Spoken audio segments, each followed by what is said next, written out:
Hi guys, welcome to tag my college. So इस video में I will be talking about the UPS triple E counselling of 2017।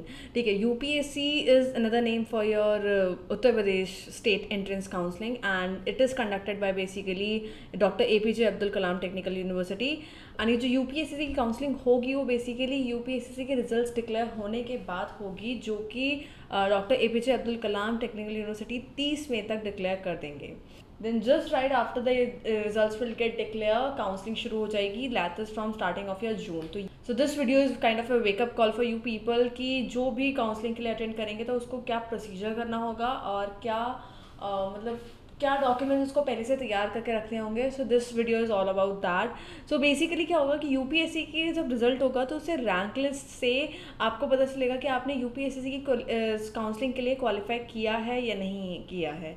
तो जिन जिन students ने UPSC दिया हुआ है उन्हें बस अपने रोल नंबर को डालना है रिजल्ट पे। रिजल्ट जब डिक्लेयर होगा तो उसकी साइड में एक ऑप्शन होगा जहाँ पर रिजल्ट में होगा कि do you have qualified for this UPSC counselling और नॉट, तो वहाँ पर येस या नो होगा। So talking about the UPSC counselling, उसके लिए भी आपको रजिस्टर करना पड़ेगा एंड उसके लिए सर्टेन स्टेप्स हैं जो you need to go through in order to complete the entire process. See result exam देना और रिजल्ट आना is not the only thing to get admission. Counselling का भी एक बहुत बड़ा रोल होता है। काउंसलिंग के थ्रू ही आपको कॉलेजेस प्रोवाइड होते हैं एडमिशन के लिए। सो ये वीडियो इसीलिए बहुत इंपॉर्टेंट है बिकॉज एग्ज़ाम दे दिया, बस रिजल्ट आने वाला है, उसके बाद जो मेन इंपॉर्टेंट चीज़ आपकी रह जाएगी वो इस काउंसलिंग पे रह जाएगी। पूरा का पूरा इस काउंसलिंग पे डिपेंडेंट होगा। सो इस काउंसलिंग में बेसिकली मैं पहले बताऊंगी आपके कि काउंसलिंग प्रोसीजर एक्चुअल में होता क्या है, किस तरीके से क्या क्या स्टेप्स के थ्रू ये फॉर्म होता है। सो इसमें सबसे पहला स्टेप होता है काउंसलिंग रजिस्ट्रेशन। सो इस फर्स्ट स्टेप में आप लोगों को, जिन्होंने भी यूपीएससी दिया है, कैंडिडेट्स को ऑनलाइन जाके अपना रजिस्टर करना होता है और वहाँ पर काउंसलिंग फ़ी होती है वो सबमिट करनी होती है। एक बार आपने काउंसलिंग रजिस्ट्रेशन कंप्लीट कर दिया उसके बाद आप डॉक्यूमेंट वेरिफिकेशन के राउंड के लिए एलिजिबल होते हो। उसके बाद आपको डॉक्यूमेंट वेरिफिकेशन राउंड होता है। इस डॉक्यूमेंट वेरिफिकेशन राउंड में आपके जितने भी डॉक्यूमेंट्स होते हैं उनको वेरीफाई किया जाता है। एक मतलब डॉक्यूमेंट सेंटर्स होते हैं, बेसिकली डॉक्यूमेंट वेरिफिकेशन सेंटर्स होते हैं, वहाँ पर जाके आप अपने डॉक्यूमेंट्स वेरीफाई करवाते हो। सो उस टाइम पे आपको ऑफिशियल वेबसाइट पे जो भी डॉक्यूमेंट्स की डिटेल दे रखी होती है वो लेके जाना होता है उस सेंटर पे एंड वहाँ पर ऑफिशियल्स बैठे हुए होते हैं यूपीएससी के, तो वो आपका वेरिफिकेशन कंप्लीट करते हैं। उसके बाद जो नेक्स्ट स्टेप आता है वो आता है आपका चॉइस फिलिंग में आपको एक लिंक दिया जाता है। इस लिंक से आप लॉगिन अप करते हो। लॉगिन करने के बाद आपको अपनी चॉइसेस के अकॉर्डिंग मतलब अपनी ब्रांचेस या कॉलेजेस या ये सारी चीज़ें लॉकअप करनी होती हैं। एक बार चॉइस फिलअप कर दी उसके बाद जो लास्ट स्टेप आता है वो होता है सीट एलोकेशन का।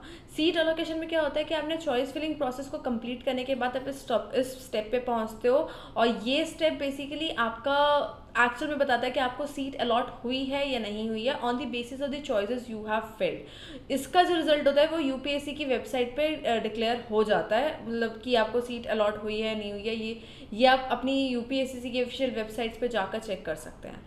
एंड एक बार अलॉट होने के बाद आपको कंफर्म आउट भी करनी है। यूजुअली क्या होता है कि स्टूडेंट्स कई बार यहाँ पर मिस कर जाते हैं कि अच्छा उन्हें लगता है कि सीट तो अलॉट हो गई, अब हमारा काम खत्म हो गया।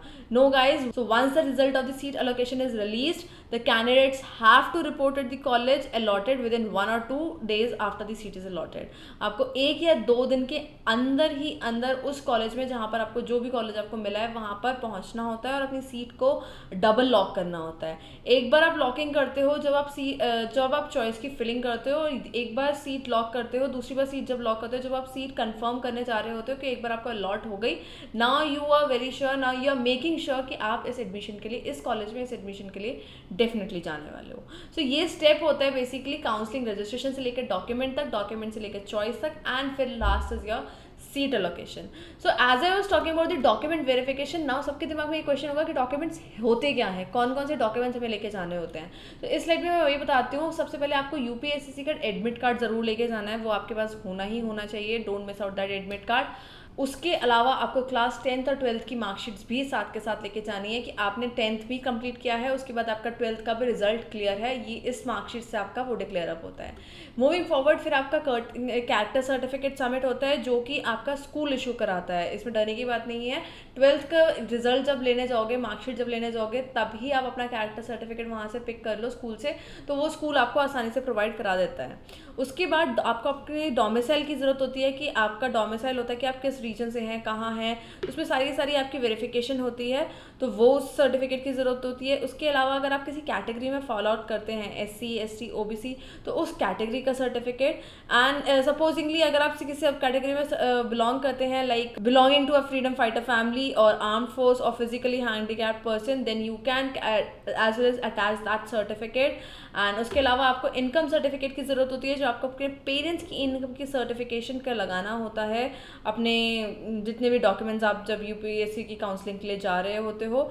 उसके बाद JDD सर्टिफिकेट होता है, अगर आप एप्लीकेबल है तो लगा दो। एंड उसके बाद एक और होता है रूरल वेटेज सर्टिफिकेट, अगर वो भी एप्लीकेबल है आपके पास, तो you can put that in the document as well. So उससे क्या होता है कि आपको आगे स्कॉलरशिप और बाकी सारी चीज़ों में बेनिफिट हो जाएगा।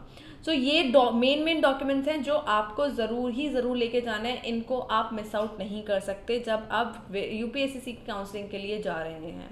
उसके अलावा तीसरी चीज़ थी मेरी चॉइस फिलिंग के बारे में।